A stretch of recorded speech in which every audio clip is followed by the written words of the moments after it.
Business studies chapter 2 part 9 business organisations के अलग अलग फॉर्म्स का हमारा डिस्कशन कंटिन्यू है। पार्ट 8 में हमने कंपनी फॉर्म के limitations, types of companies and difference between private and public company को डिस्कस किया। आज पार्ट 9 में हम डिस्कस करेंगे stages of formation of A company. किसी भी कंपनी का फॉर्मेशन के अलग अलग स्टेजेस होते हैं, जिसको हम वन बाय वन इस सेशन में इस पार्ट में समझेंगे। हमने कैरेक्टरिस्टिक्स में भी देखा था कि किसी भी कंपनी का फॉर्मेशन बहुत ही time consuming, complex and lengthy है।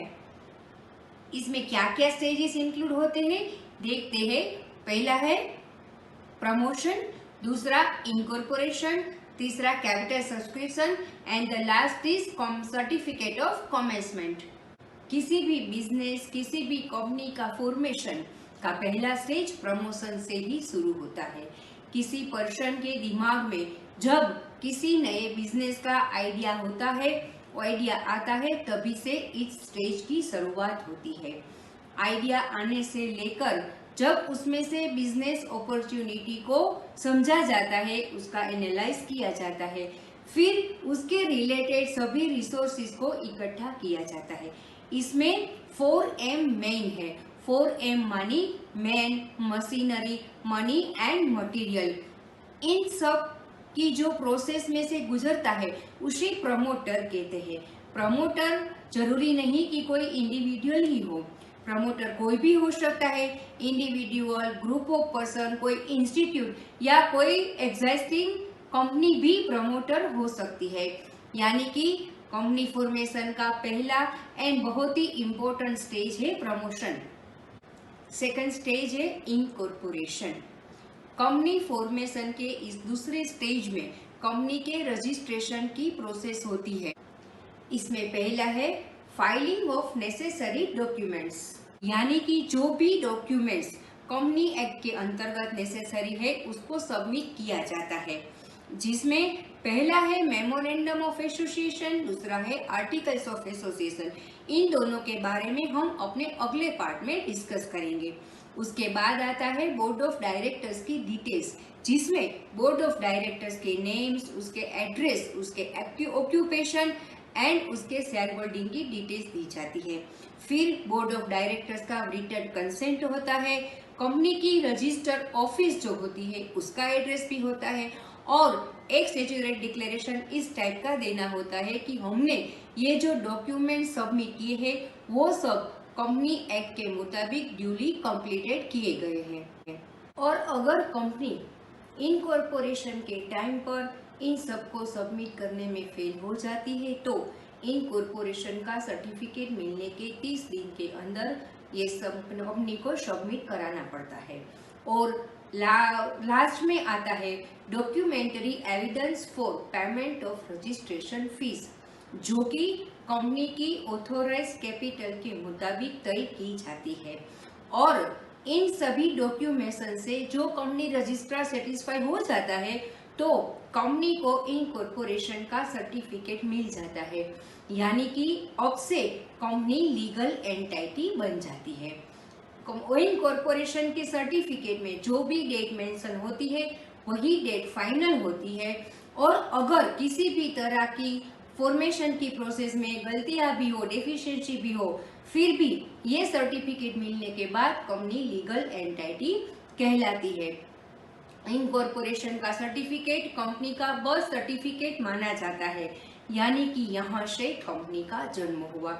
अब ये जो प्राइवेट कंपनी होती है वो यहाँ से अपना बिजनेस स्टार्ट कर सकती है, पर पब्लिक लिमिटेड कंपनी के लिए अभी आगे के स्टेजेस में से गुजरना होता है। तीसरा है कैपिटल सब्सक्रिप्शन।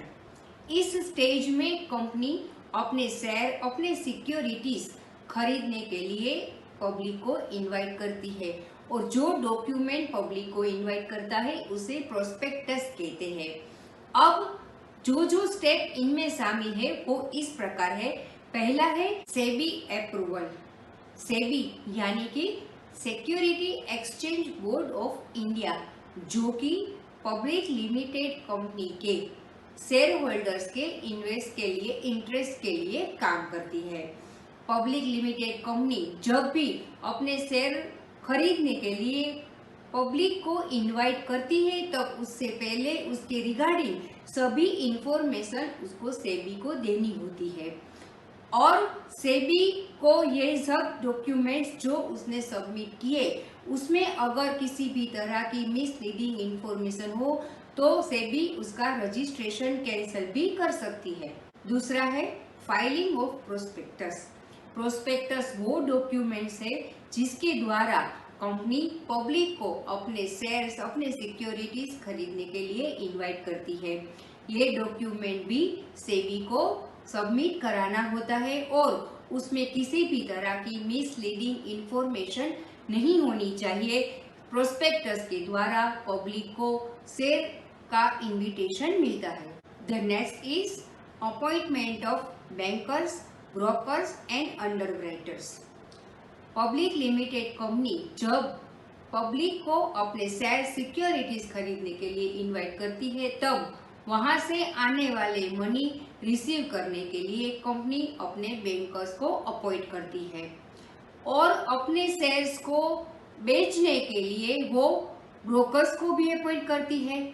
और अगर कभी कोई सिचुएशन में कंपनी को ऐसा लगे कि अपने प्रोस्पेक्टस का गुड रिस्पॉन्स पब्लिक की तरफ से नहीं मिलेगा, यानी कि जो भी शेयर कैपिटल उसने मार्केट में इश्यू की है वो कंप्लीट नहीं होगी, तब वो अंडरराइटर को अपॉइंट करती है जो कि कंपनी के शेयर्स को खरीदता है।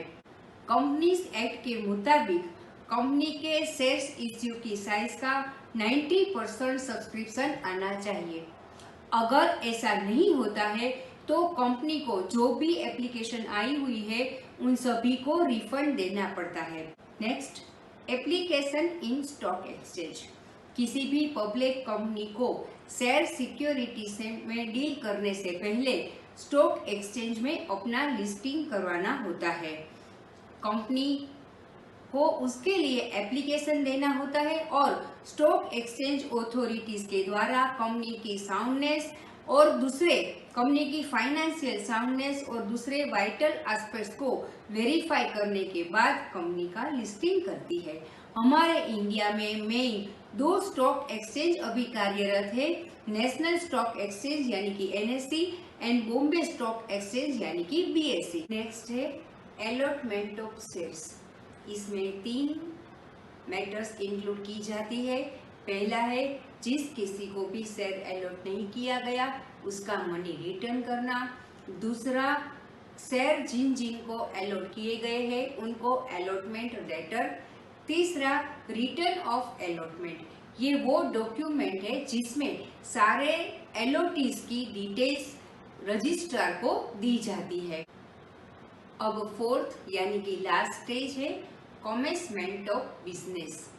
किसी भी कंपनी के लिए ये स्टेज बहुत ही इम्पोर्टेंट है क्योंकि यहाँ से कंपनी अपने बिजनेस की जर्नी, अपने बिजनेस की शुरुआत कर सकती है। मिनिस्ट्री ऑफ कॉरपोरेट अफेयर्स के 2018 के अमेंडमेंट में ये कहा गया है कि किसी भी कंपनी को अपने इनकॉर्पोरेशन के सर्टिफिकेट के मिलने के 180 डेज के अंदर कमेंसमेंट का सर्टिफिकेट ऑब्टेन कर लेना चाहिए, जिसमें इन सभी बाबतों का समावेश करना चाहिए। पहला तो कंपनी ने किसी भी शेयर एप्लीकेशन के मनी का रिटर्न बाकी नहीं है। दूसरा, जो भी शेयर अलॉट हुए हैं उन सभी की कैश कंपनी में आ गई है। तीसरा, कंपनी के बोर्ड ऑफ डायरेक्टर्स ने अपने सभी कैश पेमेंट कर दिए हैं। और चौथा, एक तरह का डिक्लेरेशन देना है कि ये सब भी मैटर्स जो है वो कंप्लीट है। इन सभी को वेरीफाई करने के बाद कंपनीज एक्ट के अंतर्गत कंपनी को कमेंसमेंट ऑफ बिजनेस का सर्टिफिकेट दिया जाता है, यानी कि अब से कंपनी अपनी बिजनेस एक्टिविटी को स्टार्ट कर सकती है।